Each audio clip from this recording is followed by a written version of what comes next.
కడపలో ఆశా వర్కర్లు ఆందోళన చేపట్టారు. ఏఐటీయూసీ ఆధ్వర్యంలో కలెక్టర్ కార్యాలయం ఎదుట బైఠాయించి నిరసన తెలియజేశారు. చంద్రబాబు ఎన్నికల ముందు ఇచ్చిన హామీలను వెంటనే అమలు చేయాలని డిమాండ్ చేశారు. తమని ప్రభుత్వ ఉద్యోగులుగా గుర్తించి వేతనాలు పెంచాలని కోరారు.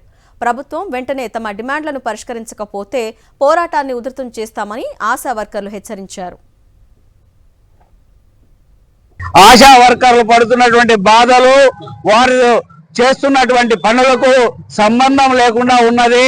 అదే సందర్భంలో అనేక యాప్లతో 24 గంటలు గడపాల్సినటువంటి పరిస్థితి వస్తా ఉన్నది.